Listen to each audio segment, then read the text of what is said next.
alışıp kanemiz, kol alışıp kanemiz, dosta sayıp bärimiz. Aytarım var senderge, tez turunglar şengerge. Qanday жақсы bir turu, dostlarımмен bir жүру. Qanday жақсы dost bo'l.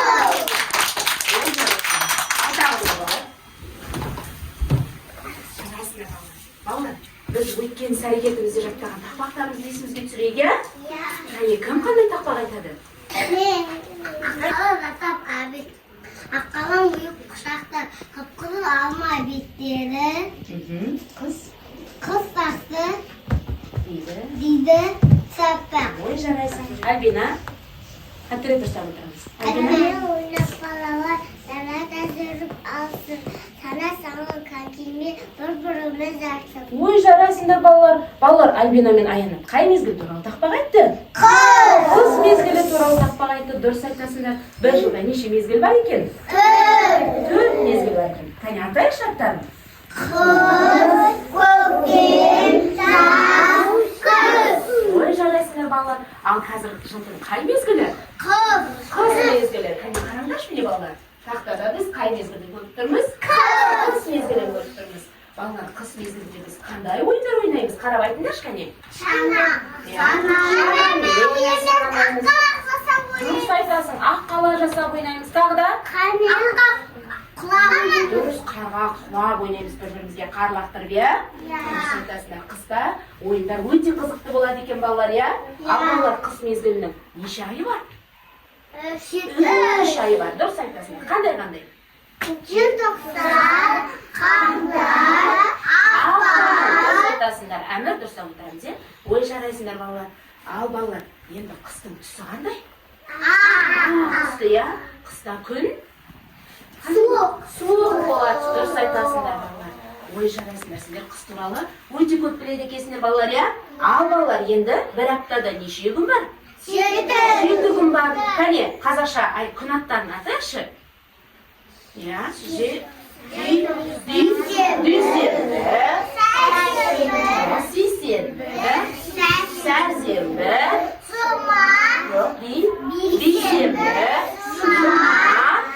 Şembe, Jexembe. Ой, жарайсыңдар. Ал бүгін аптаның қай күні? Сәрсенбі екен. Ой, жарайсыңдар балалар. Ал балалар, ендеше мына жаққа қараңдаршы кәне. Мына жақта не көріп тұрсыңдар? Біз қазақтың киіз үйін көріп тұрмыз балалар, иә? Киіз үйдің ішіндегі заттардың барлығы немен өрнектелген балалар? Немен өрнектелген? Қараңдаршы. Мына жерде әжелеріміздің орамалы тұр, иә? Орамал тұр, жеңсіз тұр, барлығына не ойылған? Ою өрнектермен әсемделген, иә? Дұрыс айтасыңдар балалар. Балалар, біздің, яғни ұлтымыз қандай балалар? Біздің ұлтымыз қазақ, иә балалар? Иә, біздің қазақ екенімізді білдіретін, яғни біздің неміз жаңағыдай бірден-бір біздің белгіміз ол ою-өрнек екен балалар, иә? Біз бұл ою-өрнекке қарап біздің ұлтымыздың қазақ екенін біледі екен, иә балалар? Жарайсыңдар. Балалар, оюдың түрі өте көп екен. Әр халықтың өздерінің бір ерекшеліктері бар екен, иә?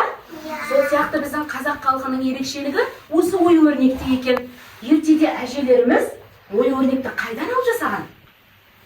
Ұшып бара жатқан құсқа қарап, және де үйіміздегі жануарларға қарап, жануарлардың басқан ізіне қарап, әжелеріміз ою-өрнек құрастырып жасаған екен, иә? Және де біздің мынадай текемет ойған екен. Қарашы мына киіздің, ағаш үйдің ішіндегі түс киізді көрдіңдер ме?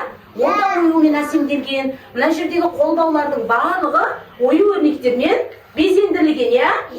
Ол ою-өрнек біздің қазақтың нақыштарының бірі екен, иә балалар? Біздің қазақ екенімізді білдіреді екен. Балалар, ою-өрнектің түрі өте көп екен. 200-ден астам түрі бар екен.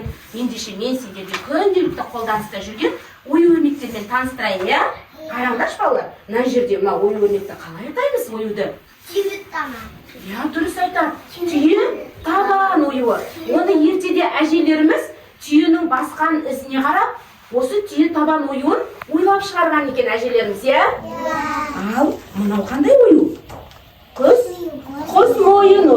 яғни аспанда ұшып бара жатқан құстың иілген мойнына қарап, осындай иілген ою ойған екен әжелеріміз, иә? Ал мынау қандай ою?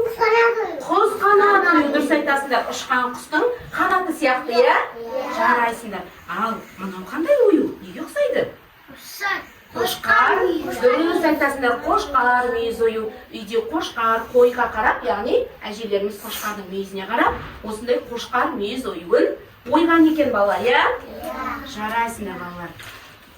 Ендеше балалар, экранға назар аударайық, иә? Біздің Нұрай досымыз бізге арнап ою өрнек туралы. Қазақ халқының сонда қолданбалы қолөнеріне жету жолы өзіне тән даму тарихы бар. Қазақтың қолданбалы өнерінің маңызды түрі ою өрнек болды. Ол ан стилінің қатар дамыды.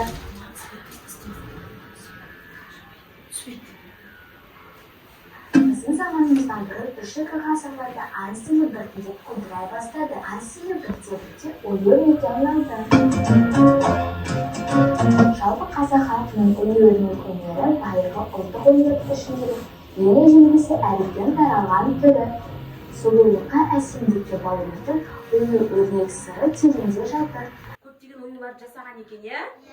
Біздің Нұрай досымыз бізге осындай керемет мағлұмат алып келді, иә? Енді балалар, біздің Нұрай досымызға көмек керек сияқты, иә? Ол өйткені мен ою ойып, текемет баса алмаймын деді. Ендеше біз Нұрай досымызға көмектесеміз бе? Иә. Олай болса біз керемет бір ойындар ойнайық, иә? Ол ойындарды ойнау үшін біз орталықтарға бөлінуіміз керек, иә? Ал ендеше орталыққа біз керемет бір әдіспен бөлінейік, иә? Міне мына жерде самаурын бар. Біз шай ішейік әдісімен орталыққа бөлінеміз. Қараңдар балалар, мен сіздерге шартымен түсіндіріп кетейін, иә? Мына жерде самаурын бар. Оның жанында мынадай оюланған кеселер бар екен, иә? Міне мына кеселердің сырты әртүрлі оюлармен оюланған. Енді біз осы кеселерді өзіміз таңдай отырып, яғни әр орталыққа бөлінеміз. Әр орталықтың сандықшаның сыртында да дәл осындай ою бар. Егер де мына оюды алған бала жан-жағына қараймыз. Міне мына ою қай сандықтың сыртында тұр? Міне мына жерде мына сандықтың сыртында тұр, иә? Осы жерге отырамыз. Жарай ма? Түсінікті ме? Егер мына ою, мына кесе түскен бала, осы оюдың суреті бар, орталыққа барады, иә? Түйе табан оюы бар, сандықшаға барып отырасыңдар, иә? Түсіндіңдер ғой? Ал келе ойындар, ала ойындар кесені.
жоқ, сары.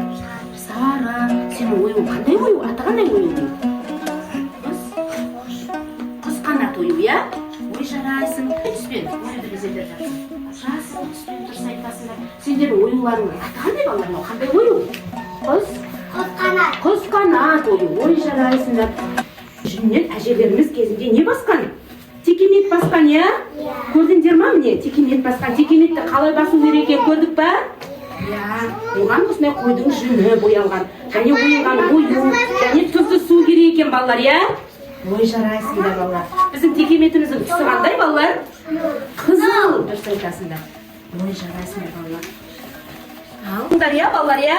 Біздің әжелеріміз кезінде осындай нелерден, яғни маталардан осылай оюлар ойып, текемет ойған, текемет жасаған балалар, иә? Сол әжелеріміздің текеметін бізден істедік. Жасадық, иә? Ой, жарайсыңдар. Ал балалар, мына жерде мына оюдың түсі қандай? Қандай түсі? Сары, дұрыс айтасыңдар. Ал киіздің түсі қандай? Көк түсті. Ой, жарайсыңдар.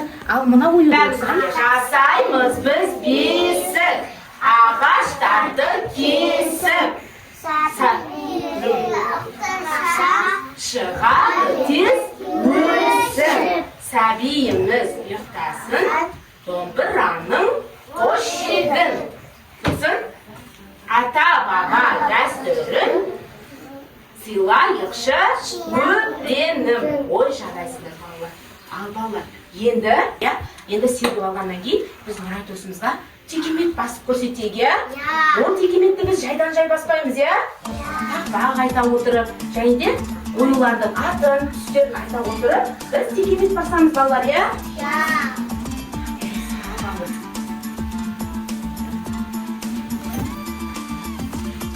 Өмес болмаған Ою орақ ойнанау. Ата баба мұрасын жаңбыр туды қоғалап. Шет жаңа қоянын, шет қоянын, ұстасына ойынын, күдіп тұр Даусымызды шығарамыз балалар. Шет жағына құрақтың, шет оюды қоямыз. Қараңыз, жер қоймаймыз. Шет оюды қоясын алуды. Иә, сосын ортасына оюды қалай оямыз?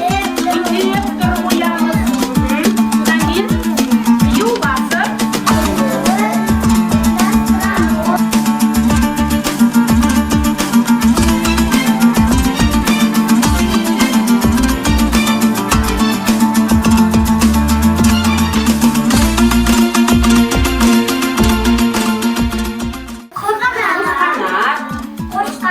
Құс мойын, иә? Және де көл ою деген оюларда бар екен басқада, иә? Ой, жарайсыңдар. Балалар бұл әрекетті ұнады ма? Ой, жарайсыңдар. Ал балалар. Және де біз оюлардың түстерімен де таныстық балалар, иә? Оюлардың түсі де біз әртүрлі маталардан түрлі түсті ұлтта оюымызда болады екен, иә? Сіздерге әрекетті жақсы таныстықандар үшін қарап берем балалар, иә? Ой, жарайсыңдар. Сіздерге мақалаларына қуанышты хабарлама және де өмірлерің құтты болсын деген мақсатта осындай керемет тәттілер берейін, иә?